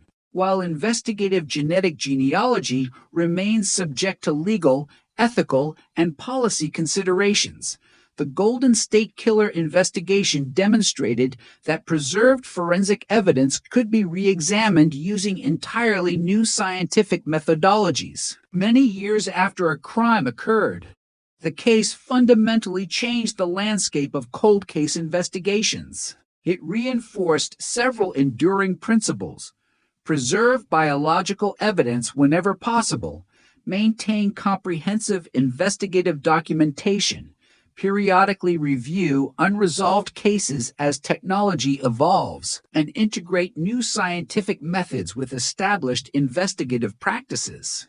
These lessons continue to influence homicide investigations throughout the United States and internationally, making the Golden State Killer investigation one of the most significant examples of modern forensic innovation.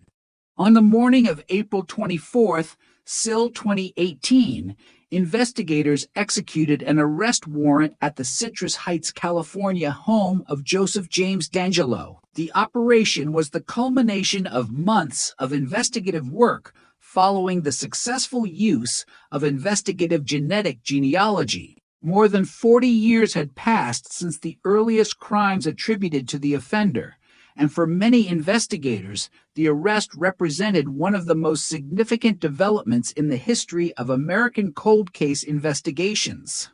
Law enforcement agencies had planned the operation carefully. Detectives had already obtained and forensically compared a legally collected, discarded DNA sample with the DNA profile developed from biological evidence preserved during the original investigations. According to investigators, the laboratory comparison demonstrated that the DNA profiles matched, providing the scientific basis for the arrest. The investigation that led to D'Angelo's identification involved numerous agencies across California, including local police departments, sheriff's offices, prosecutors, forensic laboratories, and federal partners. Because the crimes had occurred in multiple jurisdictions over many years, coordination among agencies was essential throughout both the historical investigation and the modern review. Following the arrest, prosecutors filed charges reflecting crimes committed in several California counties. The charging process required careful examination of historical case files, preserved evidence, investigative reports, witness statements, and applicable statutes. Each jurisdiction reviewed its own cases while coordinating with other prosecuting authorities to ensure consistency and accuracy. The DNA evidence remained central to the investigation, but it was not considered in isolation. Detectives also reviewed historical records documenting D'Angelo's residences, employment history, and other information relevant to the timeline of the offenses. As with any major criminal investigation, prosecutors sought to assemble evidence capable of supporting the charges through multiple sources where possible. Public reaction to the arrest was immediate. For decades, the unknown offender had been known by several names, including the East Area Rapist and the original Night Stalker, before investigators concluded that these crimes had been committed by the same individual. The identification of a suspect therefore resolved one of the longest-running questions in California criminal investigations. The case also brought renewed attention to the victims and their families. Many had waited decades without knowing whether the offender would ever be identified. Although the passage of time could not erase the impact of the crimes, the arrest represented a significant investigative milestone after years of uncertainty. Investigative genetic genealogy likewise became the focus of national discussion. Criminal justice professionals viewed the investigation as a demonstration of how advances in forensic science could assist long-standing investigations when biological evidence had been properly preserved. At the same time, legal scholars and policymakers examined the appropriate use of genealogy databases, emphasizing the importance of privacy protections, judicial oversight where required, and adherence to applicable laws and agency policies. The investigation also reinforced the importance of evidence preservation. Biological material collected during crime scene examinations in the 1970s had remained suitable for sophisticated DNA analysis decades later because investigators had documented, packaged, and stored the evidence according to accepted forensic procedures. Without those early preservation efforts, later scientific analysis would likely have been impossible. For law enforcement agencies, the case became an influential example of the value of periodically reviewing unsolved violent crimes. Rather than assuming that historical investigations had reached permanent dead ends, many agencies expanded cold case programs designed to reassess preserved evidence using newly available forensic technologies.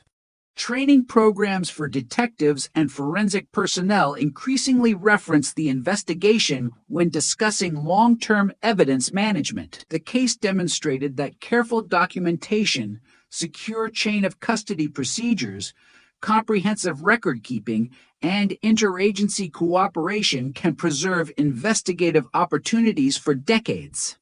The arrest also illustrated that modern forensic investigations depend upon both scientific innovation and traditional detective work. Genealogical analysis generated investigative leads, but detectives still conducted surveillance, historical research, records analysis, and laboratory confirmation before making an arrest.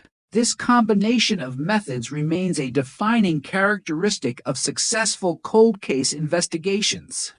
Today, the Golden State Killer investigation is widely recognized as a landmark in forensic history. It demonstrated the practical application of investigative genetic genealogy, reinforced the importance of preserving biological evidence, and showed how decades of careful investigative work could ultimately benefit from scientific techniques unavailable when the crimes originally occurred.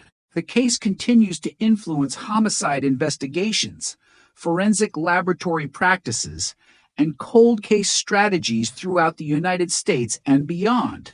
Following the April 2018 arrest of Joseph James D'Angelo, prosecutors from multiple California jurisdictions began coordinating one of the most extensive criminal prosecutions in the state's history. Because the crimes attributed to the Golden State Killer had occurred across numerous counties over more than a decade, the legal proceedings required close cooperation among district attorneys, investigators, forensic scientists, and victims' representatives.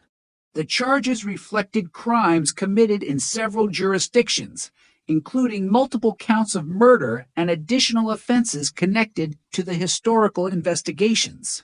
Prosecutors reviewed decades of investigative files, forensic laboratory reports, witness statements, and preserved physical evidence to determine which charges could be pursued under California law. Although statutes of limitations affected the prosecution of certain non-homicide offenses, murder charges remained prosecutable.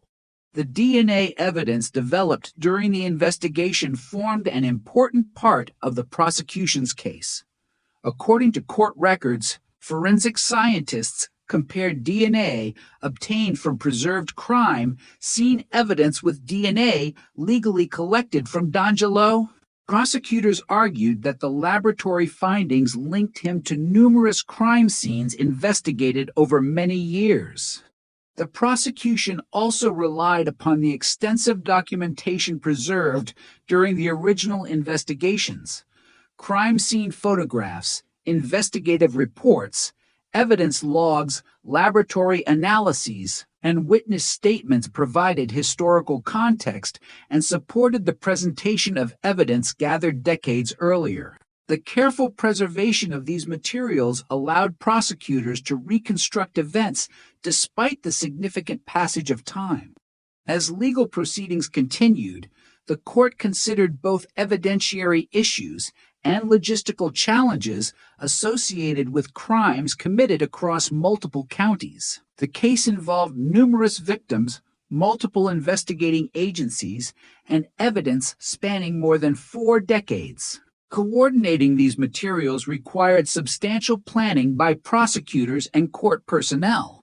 In June 2020, Danilo entered guilty pleas to multiple counts of murder and admitted numerous additional offenses as part of a negotiated resolution of the criminal proceedings. The agreement eliminated the need for a lengthy trial while ensuring that the court formally addressed the documented crimes within the framework established by California law. Before sentencing, the court conducted extensive victim impact proceedings. Survivors of the attacks and family members of homicide victims addressed the court, describing the long-term effects of the crimes on their lives. These statements formed an important component of the sentencing process, allowing victims to present their experiences directly to the court.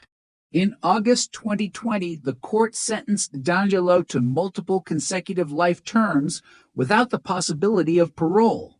The sentence formally concluded the criminal prosecution while recognizing the seriousness of the offenses established through the investigation and guilty pleas. The legal resolution of the case attracted international attention because of both the historical significance of the investigation and the role of investigative genetic genealogy in identifying the suspect. Legal scholars, forensic scientists, and law enforcement professionals examined the proceedings as an example of how preserved evidence and evolving forensic methods could support criminal prosecutions many years after the underlying offenses. The case also highlighted the importance of maintaining evidence according to accepted forensic standards. Biological evidence collected in the 1970s and 1980s remained available for modern DNA analysis because investigators had preserved it carefully and maintained documented chains of custody. Those procedures strengthened the evidentiary foundation presented during the prosecution. For criminal justice professionals, the proceedings demonstrated that successful cold case prosecutions depend upon more than scientific advances alone. Investigative documentation, witness interviews, crime scene processing, laboratory quality assurance, prosecutorial review, and judicial oversight all contributed to the ultimate resolution of the case. The Golden State Killer prosecution has since become a significant case study in law schools, forensic science programs, and law enforcement training. It illustrates how long-term investigations may progress from traditional detective work to modern DNA analysis and ultimately through complex legal proceedings that address crimes committed decades earlier. Beyond its legal significance, the case reinforced a broader principle within criminal justice. Unresolved investigations may still benefit from future scientific developments if evidence is preserved properly and investigative records are maintained carefully. The prosecution demonstrated how the combined efforts of multiple generations of investigators, forensic scientists, prosecutors, and support personnel can contribute to resolving even the most challenging historical cases. The Golden State Killer investigation is widely regarded as one of the most influential cold case investigations in modern criminal justice. While the crimes themselves profoundly affected victims, families, and communities throughout California, the investigation's eventual resolution also transformed the way law enforcement agencies approach unsolved violent crimes. Perhaps the most significant lesson concerns the preservation of evidence. During the original investigations in the 1970s and 1980s, crime scene personnel carefully documented locations, collected biological material, photographed evidence, and maintained chain of custody records according to the forensic standards of the time. Although DNA technology capable of identifying an unknown offender did not yet exist, those preservation efforts ensured that the evidence remained available for future analysis.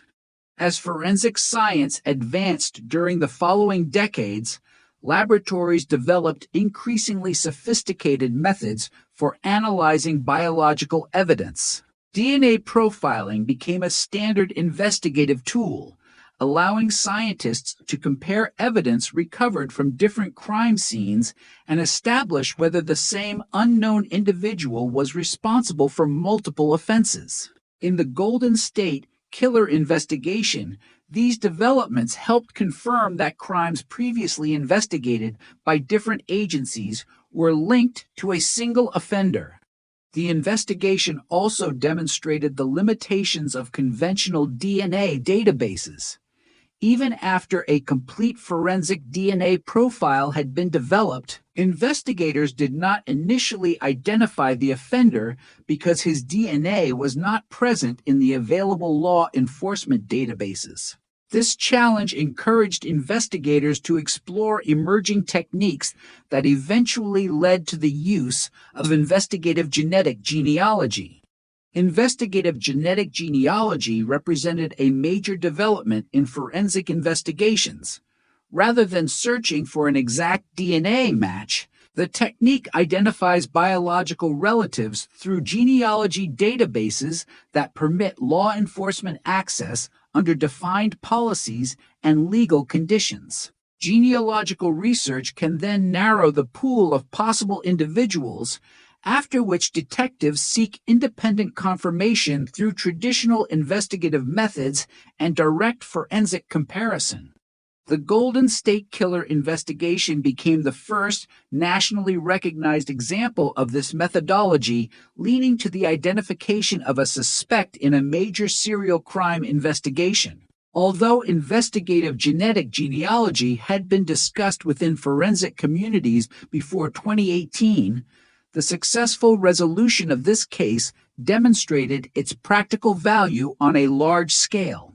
Following the arrest of Joseph James D'Angelo, numerous law enforcement agencies throughout the United States began reviewing unsolved homicide and sexual assault investigations to determine whether preserved biological evidence might be suitable for genealogical analysis. Specialized cold case units expanded their collaboration with forensic laboratories and professional genealogists as investigative practices evolved.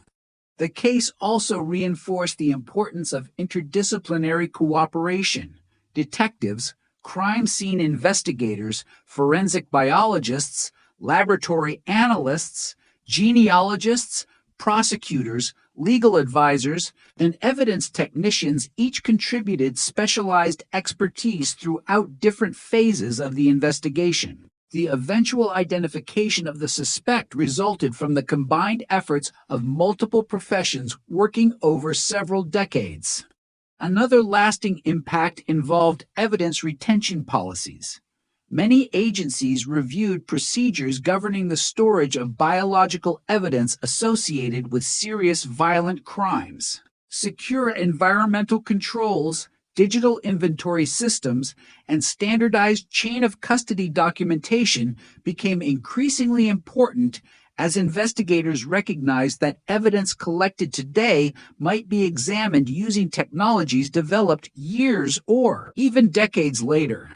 The investigation further influenced professional education. Police academies, homicide investigation courses, forensic science programs, and university criminal justice departments frequently reference the Golden State Killer case when discussing evidence preservation, interagency cooperation, forensic DNA analysis, and the practical application of investigative genetic genealogy. Researchers have also examined the case to better understand the relationship between technological innovation and traditional detective work.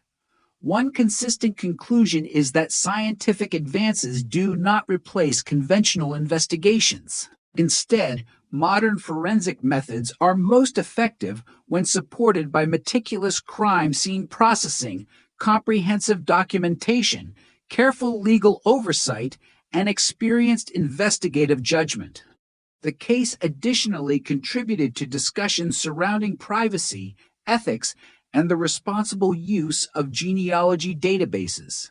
Policymakers, legal scholars, forensic scientists, and law enforcement agencies continue evaluating appropriate standards governing investigative genetic genealogy to ensure that public safety objectives remain balanced with individual privacy, considerations, and legal protections. Today, the Golden State Killer investigation is regarded as a landmark in forensic history. It demonstrated that evidence preserved decades earlier could become the foundation for entirely new investigative opportunities as science evolved. More broadly, it reinforced a principle that continues to guide modern homicide investigations. Careful work performed at the very beginning of an investigation may ultimately determine whether future generations of investigators have the tools necessary to seek answers long after the crime itself has passed into history. The Golden State Killer investigation occupies a unique place in the history of modern criminal investigations. Although it is remembered for the identification and prosecution of Joseph James D'Angelo, its broader significance lies in how the case influenced forensic science, evidence management, and the investigation of violent crimes throughout the United States. One of the investigation's most enduring lessons is the importance of evidence preservation. Crime scene investigators working during the 1970s collected biological evidence according to the standards available at the time, without knowing that future DNA technologies would eventually make that evidence central to the investigation. Their careful documentation and storage practices ensured that biological material remained suitable for advanced laboratory testing decades later. The investigation also demonstrated the importance of maintaining comprehensive investigative records. Cold case investigations frequently span multiple generations of detectives and forensic specialists. Detailed reports, photographs, laboratory analyses, interview summaries, evidence inventories, and investigative notes allowed later investigators to understand previous work and continue the investigation without losing critical historical information. Another major contribution of the case involves interagency cooperation. The crimes occurred across numerous California jurisdictions, requiring local police departments, sheriff's offices, district attorneys, forensic laboratories, and federal agencies to share information over many years. The eventual success of the investigation reflected sustained collaboration rather than the work of any single organization. The widespread attention surrounding the case also accelerated interest in investigative genetic genealogy. After the public announcement of D'Angelo's arrest in 2018, law enforcement agencies nationwide began evaluating whether preserved biological evidence from unsolved homicides and sexual assaults might be suitable for similar analysis. Many agencies established formal review procedures to determine which cases could benefit from this methodology. At the same time, the case prompted important legal and ethical discussions.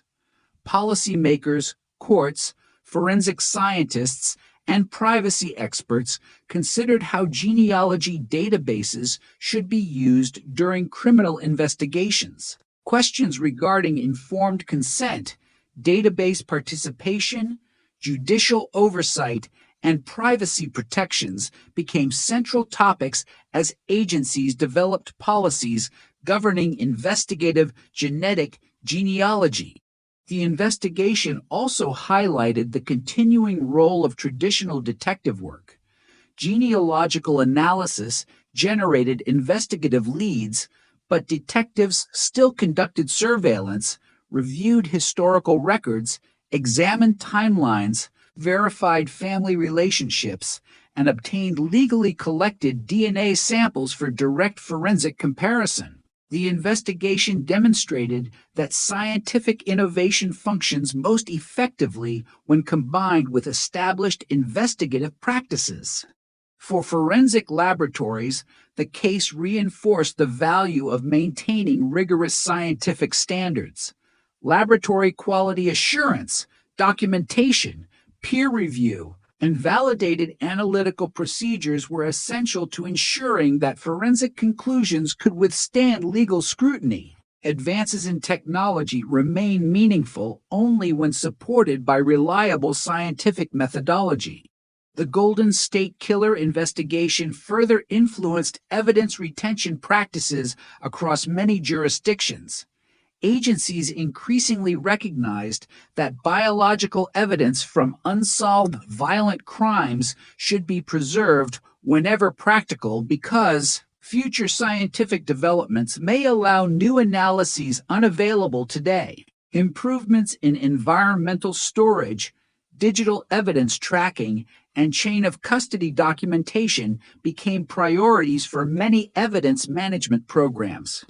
Educational institutions also incorporated the investigation into criminal justice and forensic science curricula. Universities, police academies, and professional training organizations use the case to illustrate the interaction between crime scene investigation, forensic biology, investigative strategy, legal procedure, and scientific innovation. It has become a frequently cited example of how careful investigative work can retain value across decades. Researchers studying cold case investigations likewise view the case as an important demonstration of long-term investigative persistence. Rather than relying upon a single breakthrough, the investigation progressed through the cumulative efforts of numerous investigators, forensic scientists, prosecutors, genealogists, and evidence specialists over more than 40 years. The case has also encouraged agencies to conduct systematic reviews of historical investigations. Rather than treating older cases as permanently inactive, many departments now periodically reassess preserved evidence, evaluate emerging forensic technologies, and compare historical records against newly available investigative resources. This proactive approach has contributed to renewed investigations in numerous previously unsolved homicide cases. Ultimately, the legacy of the Golden State Killer investigation extends beyond the resolution of one criminal case. It illustrates how scientific progress, meticulous evidence preservation, comprehensive documentation, and sustained interagency cooperation can reshape the investigation of violent crime. The case remains a landmark example of how modern forensic science can complement traditional detective work, providing valuable lessons for investigators responsible for both current and future cold case investigations. The Golden State Killer investigation demonstrated that one of the most valuable resources in any homicide or sexual assault investigation is not necessarily a witness or a confession. It is properly preserved evidence. Long before modern DNA analysis existed, investigators collected biological material, documented crime scenes, photographed evidence, and maintain detailed records using the best forensic practices available at the time. Those decisions ultimately made later scientific analysis possible. When many of the crimes occurred during the 1970s and 1980s, forensic DNA profiling had not yet become a practical investigative tool. Crime laboratories relied primarily on fingerprint examination, serology, trace evidence analysis, and other established forensic methods. Although these techniques provided important investigative information, they often could not identify an unknown offender with the precision that DNA analysis would later offer. Recognizing the importance of preserving physical evidence, investigators retained biological samples under controlled conditions whenever possible. They also maintained careful chain of custody documentation, recording who collected each item, how it was packaged, where it was stored, and every transfer that occurred afterward. These procedures protected the integrity of the evidence and ensured that future forensic examinations would remain scientifically reliable. As DNA technology developed during the late 20th century, laboratories revisited many historical investigations. Improved extraction techniques allowed scientists to recover genetic material from samples that previously could not be analyzed effectively. Enhanced laboratory equipment, validated testing procedures, and more sophisticated analytical software expanded the amount of information available from preserved biological evidence. In the Golden State Killer investigation, those scientific advances transformed evidence collected decades earlier into a powerful investigative resource. DNA analysis established that numerous crimes committed in different California jurisdictions had been committed by the same unknown individual. Although this finding did not immediately identify the offender, it confirmed that investigators were pursuing one person rather than multiple unrelated suspects. The case also demonstrated that evidence preservation extends beyond biological material. Crime scene photographs, investigative notes, witness interviews, maps, laboratory reports, and property records all contributed to the long-term investigation. These historical documents allowed successive generations of detectives to understand previous investigative decisions and continue building upon earlier work. Cold case investigations often involve detectives who were not yet employed when the original crimes occurred. Comprehensive documentation therefore becomes essential. Well-organized investigative files allow new investigators to evaluate historical evidence objectively while avoiding unnecessary duplication of earlier efforts. The Golden State Killer investigation further emphasized that forensic science and evidence management evolve together.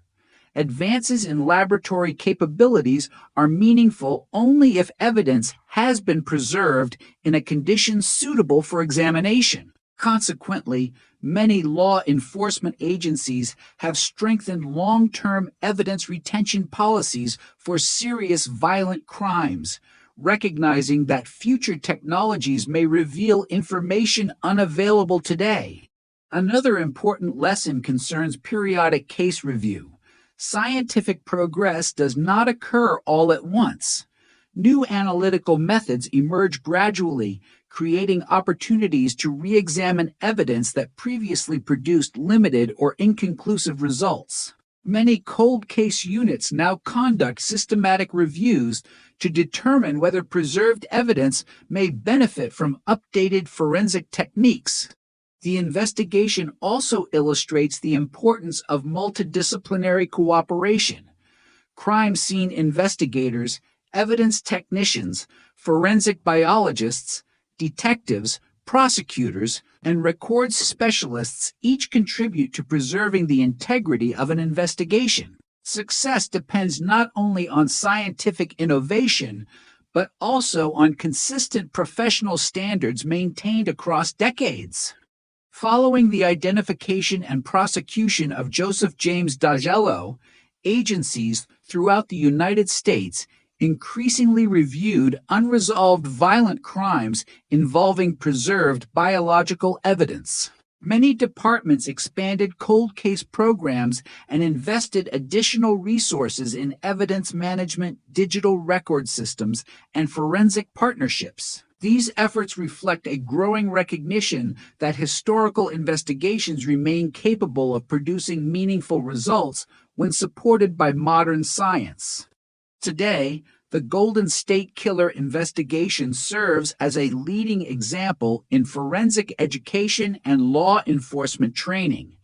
It demonstrates that careful crime scene processing, comprehensive documentation, secure evidence storage, and rigorous chain of custody procedures can preserve investigative opportunities far into the future. More broadly, the case reinforces a principle that continues to shape modern criminal investigations.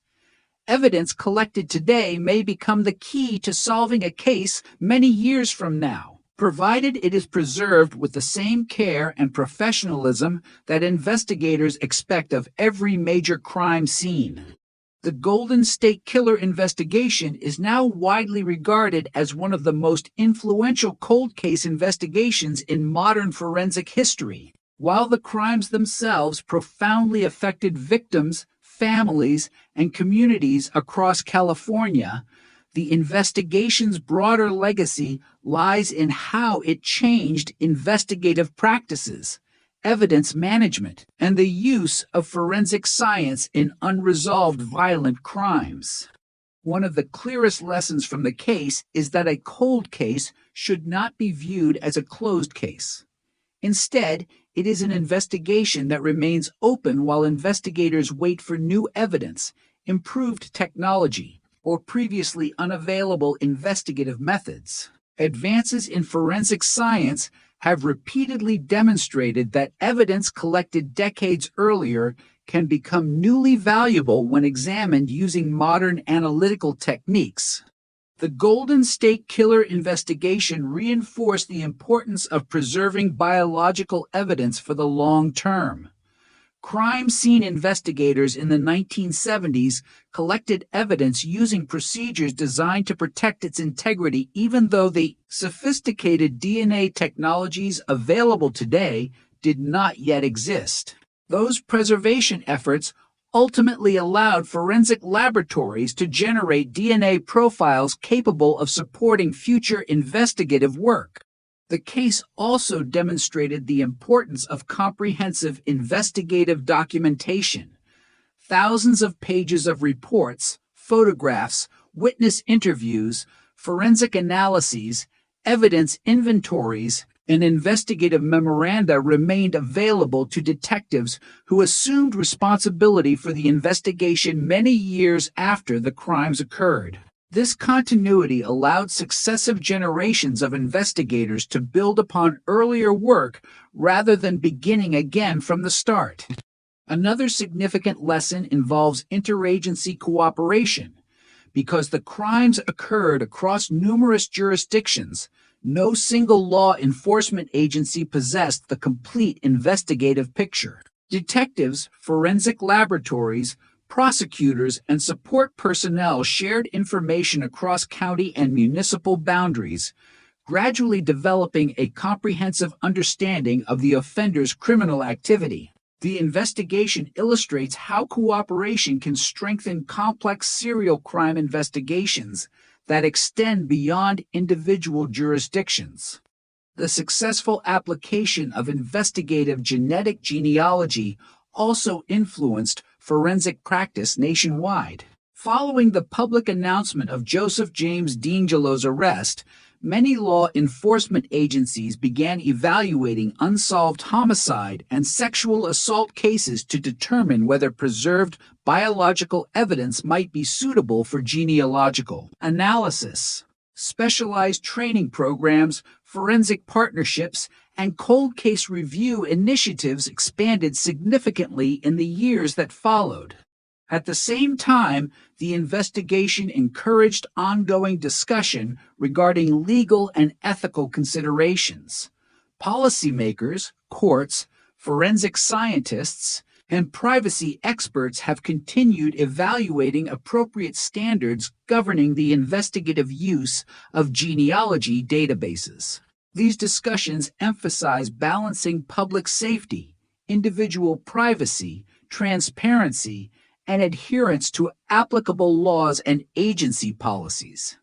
The investigation further demonstrated that scientific innovation cannot replace traditional detective work. Genealogical analysis generated investigative leads, but detectives still verified historical records, reconstructed timelines, conducted surveillance, obtained legally collected comparison DNA, and corroborated findings using established investigative procedures.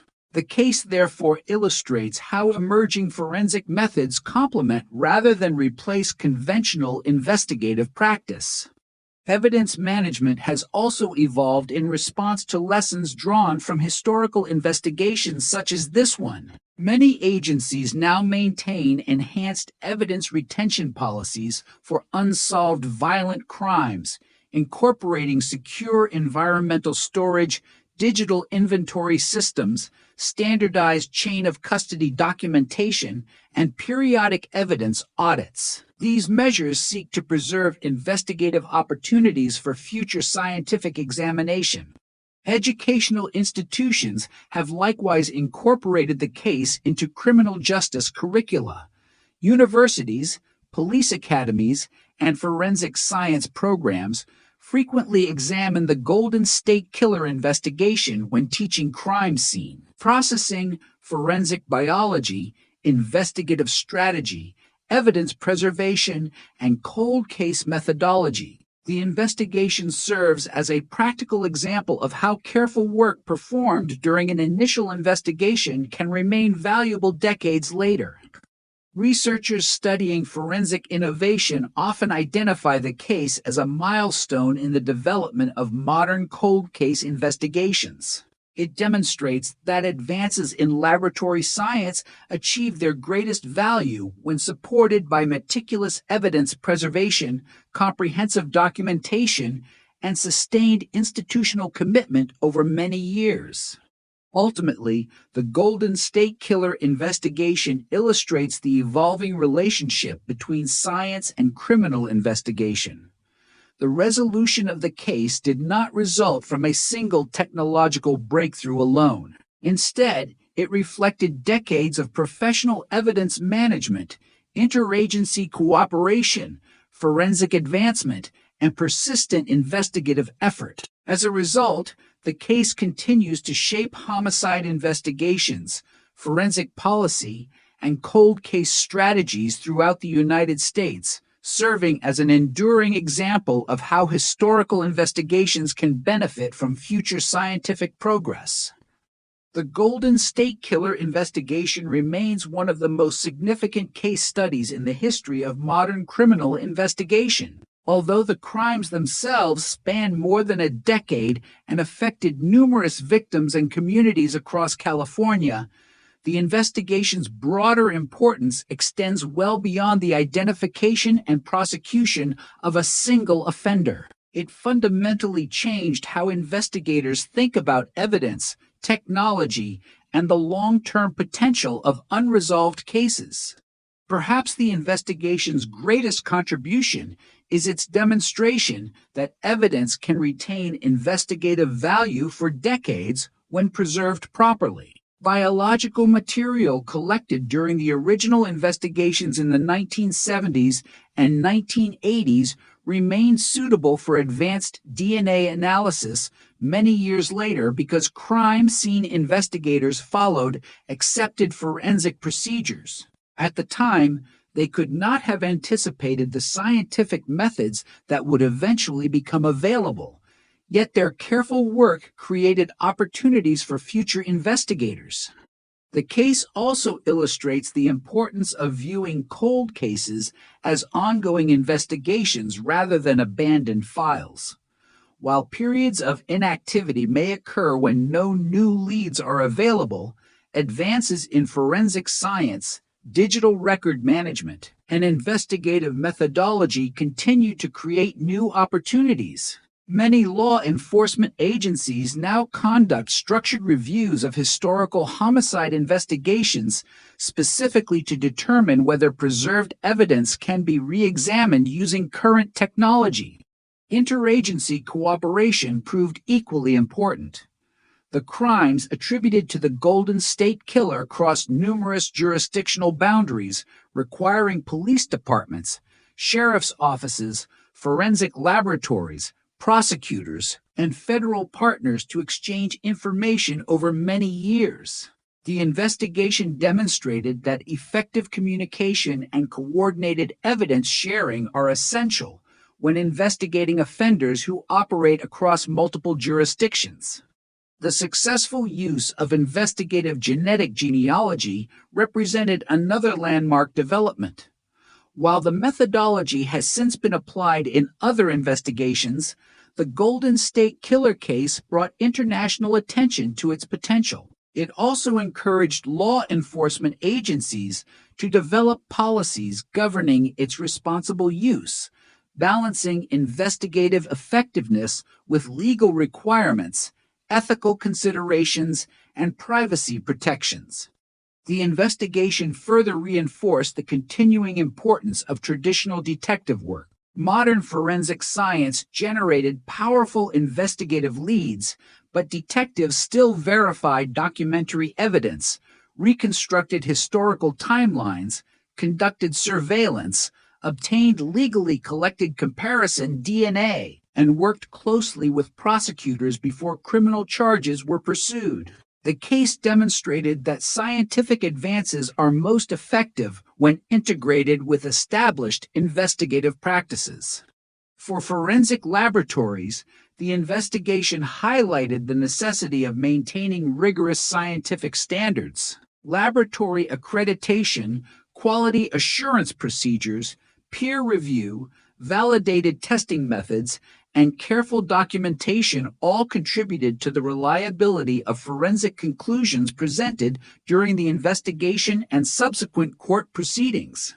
Educationally, the case has become a central teaching example in forensic science, criminal justice, and law enforcement training programs. Students examine the investigation to understand evidence preservation, crime scene management, DNA analysis, cold case review procedures, and interdisciplinary cooperation. It serves as a practical demonstration of how professional standards applied during the earliest stages of an investigation can influence outcomes decades later. The investigation also prompted many agencies to strengthen evidence retention policies. Biological evidence associated with unsolved violent crimes is now more commonly preserved for extended periods, recognizing that future scientific advances may allow analyses that are not currently possible. This long-term perspective has become an increasingly important element of modern evidence management. Researchers continue to study the case because it illustrates the interaction between technological innovation and investigative persistence.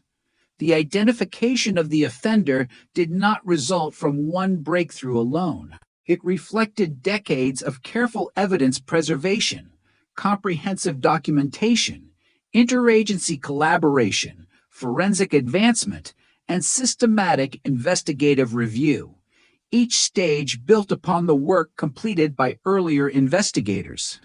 The Golden State Killer investigation therefore represents more than the resolution of a historically significant criminal case. It demonstrates how scientific progress can enhance, not replace, the fundamentals of professional investigation. It reminds investigators that every crime scene deserves meticulous attention, every piece of evidence deserves careful preservation, and every unsolved case may one day benefit from methods that have not yet been developed. Today, the case continues to influence homicide investigations around the world. Its legacy is reflected in stronger evidence preservation practices, expanded cold case units, greater collaboration among forensic specialists, and the responsible application of emerging technologies.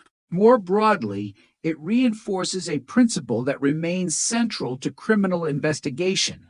While technology evolves, the foundation of every successful investigation continues to be careful documentation, objective analysis, and a sustained commitment to following the evidence wherever it leads.